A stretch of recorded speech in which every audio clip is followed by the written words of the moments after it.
Olá, pessoal. Bem-vindos ao Despertos. Eu sou Cris de Pascoal. Estou aqui com nossa convidada, que já é remida desse programa, Maria Cepereda, autora da série de livros O Sol Negro e professora do Método de Integração. Tudo bem, Maria? Como vai você? Tudo bem, Cris? Tudo bem, pessoal? Hoje é um programa instrutivo. Todos são, né? Mas de vez em quando, meu lado professora tem que entrar em ação, né? Senão não faço jus ao meu salário. A Maria sempre tem um lado professor que entra em ação em tudo, viu, gente? Ela é uma mestra mesmo. Mas é legal, né? Porque a gente aprende muito com ela. E mais legal ainda, ter um ser que divide tanto conhecimento quanto ela, né? Que isso é afeto puro, né? Maria, vamos começar o programa. Maria, recentemente foi descoberta aí uma grande área na Guatemala, onde parece estar uma cidade gigante, pertencente à civilização maia. Como esta descoberta irá impactar no futuro da história humana? Diz aí, Marina. Pois é, a verdade vem vindo devagar como uma tartaruga, mas está firme. Então ela vai acabar ganhando da lebre mais cedo ou mais tarde, né? Então, assim, não dá mais para esconder que esses sítios arqueológicos são muito maiores e tem muitas mais informações do que aquilo que se revela. Então, no caso desse povo maia, né, foi encontrado agora no ano passado, que vem vindo devagarzinho isso, foi feito um mapeamento por laser, por avião. Então eles fizeram um mapeamento, o laser hoje gera uma topografia perfeita, né? E não sei nem como deixaram fazer isso, porque na verdade boa parte das revelações não se quer, porque só o que se descobriu aqui já é um confronto grave com a arqueologia oficial. Então, o que se descobriu foi um marco na pesquisa arqueológica, e estudiosos encontraram mais de 60 mil ruínas da população maia na Guatemala, graças a essa nova tecnologia do laser, né, de mapeamento topográfico. Então, com essa nova informação, estima-se que a população dos maias, antes considerada 1 milhão, 1,5 milhão, é um povinho pequenininho lá que construía com umas pedrinhas, umas pirâmides, que era só para arrancar o coraçãozinho das pessoas e dedicá-las ao deus sei lá quem, né? Porque a história que os arqueólogos contam é uma coisa terrível, assim, dolorosa. Eles são muito criativos, mas coitados, eles não podem fazer diferente, senão eles perdem emprego, né? Então, a partir dessas novas descobertas, começa aquela história do gatinho tá subindo no telhado. Então, Sim. não tem mais. Então, com essa nova informação, com essa população gigante de 15 milhões só naquela regiãozinha, imagina a população maia que atingia o sul do México, Guatemala, Honduras, Nicarágua, toda essa região. Então você pode imaginar que eles alcançavam uns 30 milhões para mais. Era gigante. Então esse tempo de existência deles é maior do que se falava, né? Então essa tecnologia que foi usada de laser, de geração de imagem por laser, de detecção, que fala, né? Detecção de superfícies, ela foi usada para mapear a floresta e revelou uma megalópole, né? Algo de casas, palácios, vias elevadas e fortalezas para um povo que era chamado de bruto, né? Então as pesquisas cobriram até agora mais de 2,1 mil quilômetros quadrados na cidade de Petén, no norte guatemalteco, e a área identificada perto de cidades maias já conhecidas provavelmente abrigou entre 10 a 15 milhões só nessa região. Então, os arqueólogos, estou lendo aqui porque é uma parte importante, está no BBC, né? Na BBC, claro.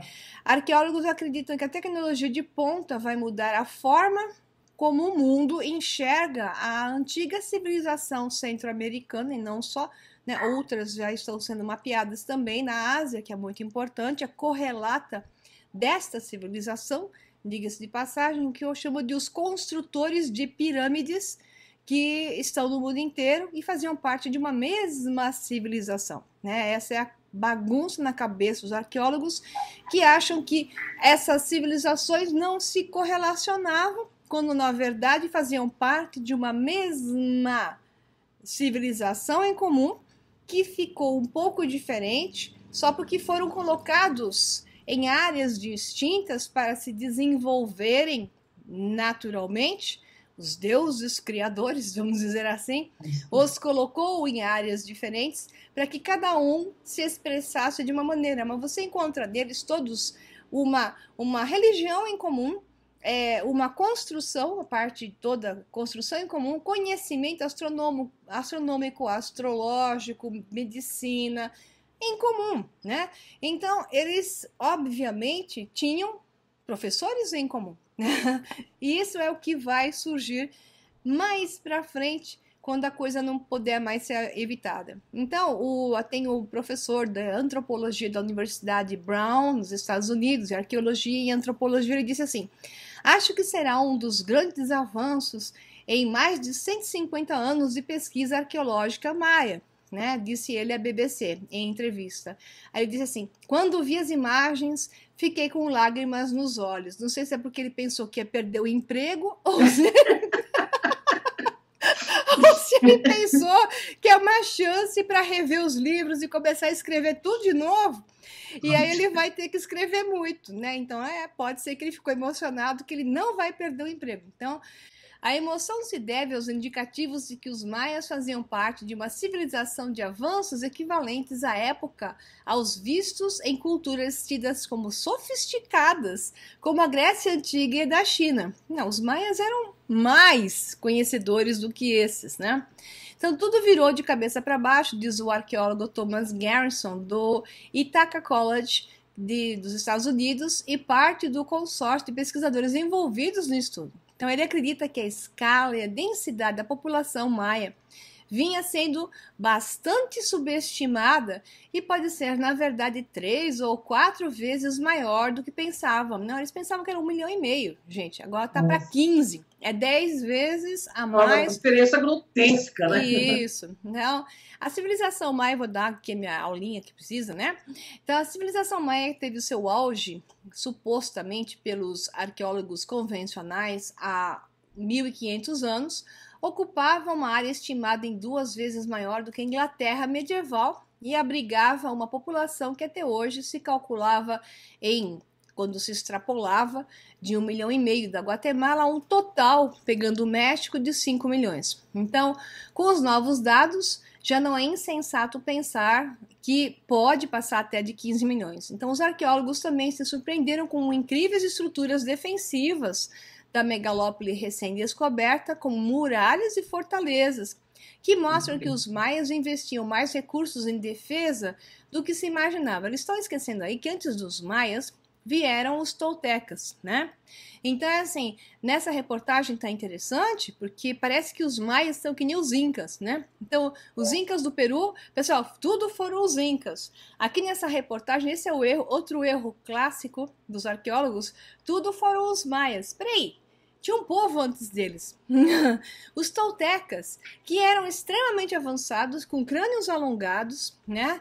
E que ninguém fala deles. No Peru, a mesma coisa. Antes dos incas, houve o povo andino, né? Então, esses pré-incas foram um monte de coisas, inclusive os de Paracas, que eram aqueles crânios alongados, que era a realeza, que depois deu origem aos incas, que os incas tinham a realeza inca tinha um crânio semi-alongado, ou seja, eles eram misturados com esses de Paracas, crânios alongados. Aqui é a mesma coisa, os toltecas tinham crânios alongados, os maias vieram dos toltecas. Então aqui tem um erro enorme, que é uma dificuldade na arqueologia de consertar isso, mas logo logo eles vão consertar também. Então, o que nós vamos ver aqui é que nós temos, os estudiosos continuam a discutir quando essa civilização começou, tá vendo? Que eles esquecem dos toltecas.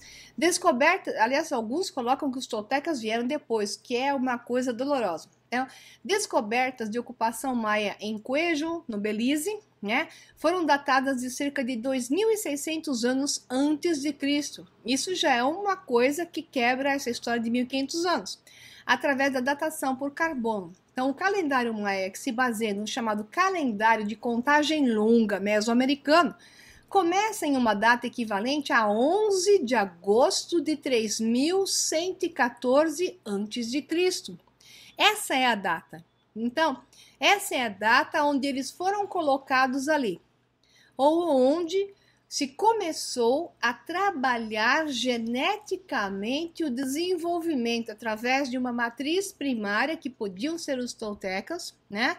De transformar eles em um povo que habitou essas regiões dessas cidades e construiu, talvez só recuperou, pirâmides que já estavam lá. Embora as pirâmides maias e até as que vieram depois, que são as astecas, né, que as astecas vieram depois, são pirâmides feitas com argamassa. Então elas não são tão antigas. Essas que é pedrinha, redondinha, mal cortada, acertada com argamassa, de fato, é de mais ou menos 3.000 anos antes de Cristo para frente. Então, aí tá mais ou menos certo, e é o que a gente tem. Então, nós podemos falar assim, só para terminar, que a civilização maia estendeu-se por todo o atual sul dos estados mexicanos, Chiapas, Tabasco, Península de Yucatán, estados de Quintana, Campeche e Yucatán. Yucatán, que é onde nós vamos estar visitando também, né? Que nós vamos agora em maio para o México, vamos visitar esses principais sítios arqueológicos e claro que a gente vai passar lá, né? Numa região de praia bem gostosa, aproveitar as praias de cara ali, azuisinhas, aquelas águas azuis maravilhosas, né? A área maia também se estendeu por todo o norte da América Central, incluindo as atuais nações da Guatemala, Belize, norte de El Salvador e oeste de Honduras. Então essa região toda é incrível. E o que vale mais a pena falar aqui era o conhecimento que os maias tinham, a sua escrita sui generis, né? Que é totalmente uma escrita desenhada, que é incrível de ver, que eles deixaram esses escritos, seus códices maias. A maior parte dos códices, que são os livros maias, foram queimados pelos jesuítas, que estavam junto com os espanhóis, né? Então os espanhóis levavam seus jesuítas, que chamavam isso de coisas demoníacas, e esses livros todos feitos em um papel que era mais resistente que o próprio papiro egípcio, e melhor para escrever, ou seja, eles tinham um método de escrita mais desenvolvida que os egípcios, né? Que era feito em folhas de figueira, mas era trabalhada, de uma casca de figueira trabalhada, era um papel mesmo, que era dobrado, podia ser dobrado, ele era muito fácil de ser manipulado e durava mais que o dos egípcios. Então nós teríamos uma informação incrível vindo dos maias, e infelizmente foi tudo queimado pelos jesuítas, sobrou aquele códice de Dresden, onde tem alguma coisa que está na cidade de Dresden, na Alemanha. Sobrou um tal de Código de Vênus, o Códice de Madrid e o Códice de Paris. Acabou. E sobrou os trechos lá do Chilambalam, onde mostra o mito da criação. Aí nesse mito da criação, rapidamente, é interessante, onde se mostra no próprio Popol Vuh, né, que é o livro do Conselho assim falado, que conta a história igualzinha da história da antiga Mesopotâmia, onde fala que tudo veio do nada, veio da água do caos, e dessa água do caos surgiram os gêmeos. Essa história dos gêmeos tem a ver completamente com a visão hoje da física teórica sobre a origem do universo, que o universo vem do caos, vem através de um espelhamento de dois universos, ou seja, que pode ser até do campo do invisível, do campo de energia ressonante apenas, do campo do tecido espaço-tempo, ainda dentro do que se chama de energia escura e matéria escura. Ao se espelharem, criam a luz no centro desse espelhamento, e aí surge da luz a matéria. Então essa história dos gêmeos pode ser uma representação desse espelhamento, dessas polaridades necessárias para gerar entre esse espaço a luz que gera um universo na fisicalidade, e ao mesmo tempo a representação dos gênios criadores seria também uma visão clara de que o nosso universo é polarizado. Isso mostra para mim que eles tinham a mais profunda informação sobre a criação da realidade como ela existe. E ela bate muito bem com aquilo que está nas tábuas sumerianas sobre as águas do caos, de onde o Deus Criador surgia. Bom, nossa, que explicação maravilhosa, né? Maria, vamos falar um pouquinho dessa tua ida, né, ao México, né, no mês de maio, aí acompanhada com seus alunos e falando, quem sabe eu não posso ir junto, que eu quero muito conhecer o México. Qual é o principal foco dessa viagem, Maria? Dessas viagens, aliás? É resgatar o conhecimento, fazer as pessoas resgatarem a origem, a história da humanidade, que ao resgatar o nosso passado e ficar claro, a nível de um resgate até ressonante com a sua própria alma, ver o óbvio, que existiram civilizações altamente avançadas, que foram criadas por seres que vieram de fora, né, e que nos deram conhecimento que existiam antes de nós e que criaram várias humanidades na Terra. Esses são um deles, que são os maias, que nós vamos estar indo agora em maio. Maia, ficou legal, né? Nós vamos para o México agora em maio para ver os maias. Ah, que combinou, MMM? Nossa, isso deve ter alguma coisa. Então venha conosco resgatar a história da humanidade agora em maio. E lá eu vou te contar muita coisa sobre a nossa verdadeira origem. E em julho vamos para o Egito, que é outro ponto fundamental para resgate de informação e conhecimento da nossa história. Esse é o foco principal dessas viagens. E em setembro estaremos na Inglaterra, Escócia e Irlanda para resgatar uma história que foi muito apagada, né? Que é o que aconteceu por lá. Apagou-se demais essa história por causa das guerras e das imposições abrâmicas na terra de hoje.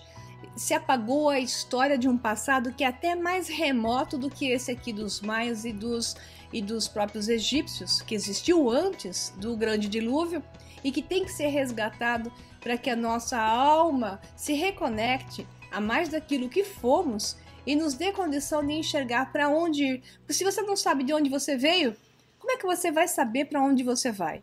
Então é fundamental. É passeio imperdível, pessoal. Passeio imperdível, ainda mais com Maria Pereira, que é um poço de conhecimento, né? Bom, Maria, como a civilização dos maias poderia ter sido tão avançada e, especialmente, como poderiam ter construído as pirâmides? Aliás, Maria, as pirâmides estão espalhadas por todo o mundo. Até pouco tempo atrás, a maioria das pessoas achava que pirâmide era coisa exclusiva dos egípcios, né? Tem no mundo inteiro. E as pessoas acham que a maioria ainda pensa que só tem no Egito. Esquecem até as próprias maias, astecas, né? E as incas, nós vimos lá os zigurates e vimos o que está debaixo da terra ainda. Tem pirâmide tetraédrica em tudo que é lugar lá no Peru. Elas estão debaixo da terra. Elas são perfeitas, com cortes perfeitos. Falta desenterrar, né? Então, onde tem zigurate, que são essas construções, né, de uma camadinha em cima da outra, que é o que tem também no México, que tem na antiga Mesopotâmia. Onde tem um, tem outro. Tem pirâmide tetraédrica também, no mundo inteiro. Então, assim, é óbvio o que aconteceu. É isso que eu estava contando e já contei. Extraterrestres estiveram na Terra durante centenas de milhares de anos para mais, né? Podemos falar até de 1,5 milhão de anos atrás, de acordo com a própria teosofia, onde vieram de fora, se localizaram aqui. Foram vários estágios entre idas e vindas, porque ocorreram guerras, ocorreram cataclismos que acabaram gerando destruições de civilizações que aqui surgiram. Nós somos uma das várias civilizações que surgiram na Terra e todas elas estiveram às mãos de seres que vieram de fora e geraram uma alteração do hominídeo que naturalmente se desenvolvia na Terra para se transformar em um ser mais poderoso, mais inteligente, mais consciente, que é o homem que temos hoje, chamado de Homo sapiens sapiens. Então, tudo isso foram intervenções. Então, esses povos tiveram não só os seus pais criadores, como também professores que vieram e os ensinaram durante um tempo. E depois, nessa época em que os maias dizem nós surgimos 3.000 e poucos antes de Cristo, foi a época em que os deuses se vão, deixam alguns professores, mas eles vão embora numa quarentena da Terra, e aí a gente vê uma perda do conhecimento, né, de 3.000 anos para cá, antes de Cristo para cá, houve a perda do conhecimento. Então nós emburrecemos para começar tudo de novo e readquirir o conhecimento suficiente para reconhecer que aquilo que foi construído no passado não foi feito por seres brutos, né, que simplesmente arrancavam coraçõezinhos. Ah, Maria, mas, ó, falando nisso, Maria, antes de fazer essa pergunta, eu queria comentar algo que aconteceu essa semana sobre a seu respeito. E perguntar assim, você já teve contato com ETs, etc. Eu falei, mas eu tenho contato com uma pessoa que é um ET vivo. Todos somos. Nós eu todos tenho um ET somos. vivo, mas ele é um poço de sabedoria, porque eu tenho certeza que se ela resolvesse se mistificar, que vai ganhar muito dinheiro, mas não é o caso de Maria Pereira, que ela... às vezes eu sinto que a Maria vai tirar a máscara do pessoal. Era só abrir uma igrejinha que eu ia ficar rica, entendeu? Ia ficar rica, é verdade. A nova igreja de Maria.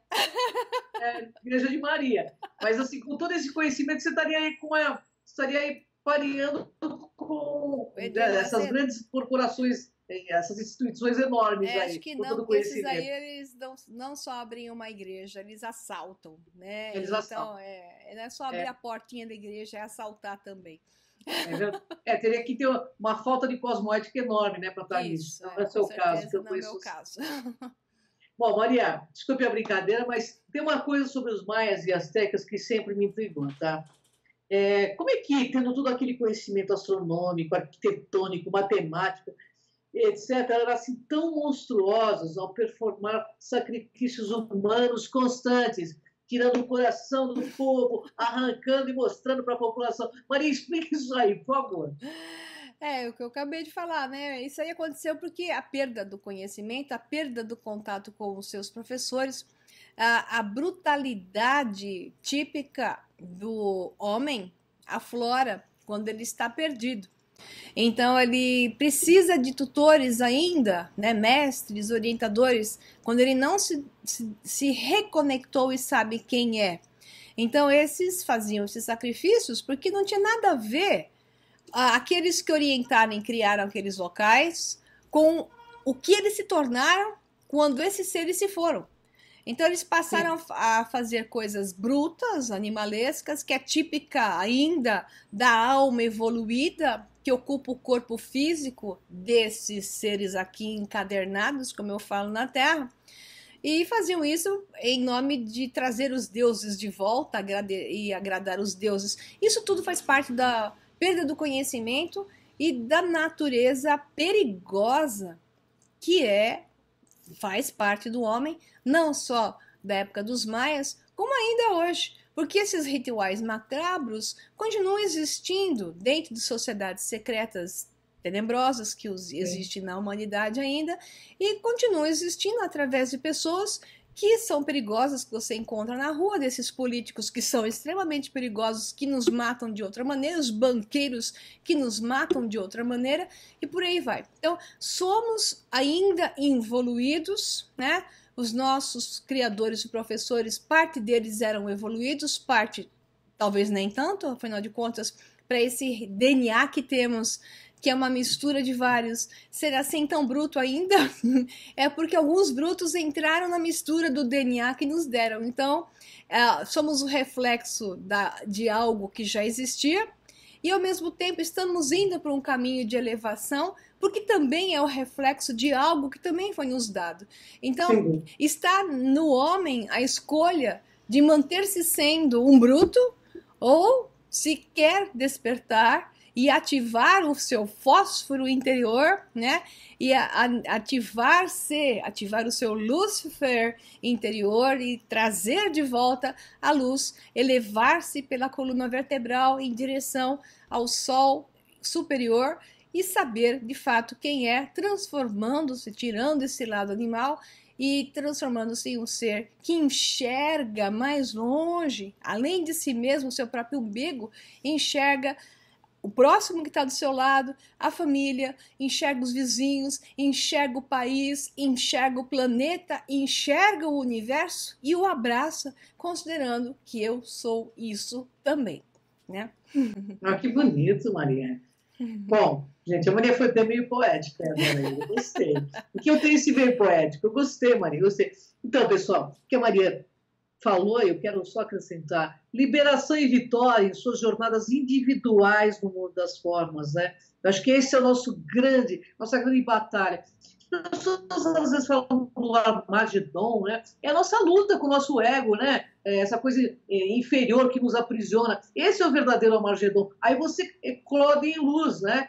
Então, Exato. essa briga interna, pessoal, o tempo todo lutando para ser melhor como ser humano. E você aí, você pode ser pequeno por opção e grande por determinação. A escolha é sempre sua. Gratidão, Maria Pereira, uma honra eu que agradeço. Eu fico muito feliz toda semana que a gente grava, porque eu recebo uma aula de conhecimento. Se me falaram assim, você vai num centro falar com a ET? Não. Eu vou falar com a minha ET amiga, que é Maria Pereira, porque, olha, gente, ela estuda muito, ela conhece muito, sabe? Então, assim, o que é mais legal é que ela não precisa mistificar, ela compartilha esse conhecimento com a gente de cara limpa.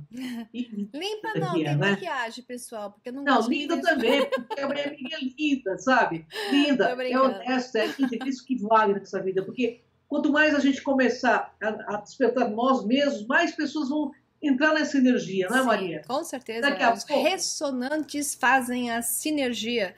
E o processo sinérgico é exponencial. Ele não se multiplica, ele é exponencial, é muito maior. Então, daqui a pouco, ó, todo mundo está aí desperto. Gratidão, Maria, gratidão aos internautas. Eu que agradeço. Vocês curtem nosso canal, vocês gostam do trabalho da Maria, do meu trabalho? Entra lá, clica, se inscreve, vocês recebem o vídeo na hora. Gratidão a todos vocês que nos acompanham. Maria, um grande abraço. Obrigada, Cris. Até o próximo. Até, pessoal. Vem com a gente nessa jornada. Tchau, tchau.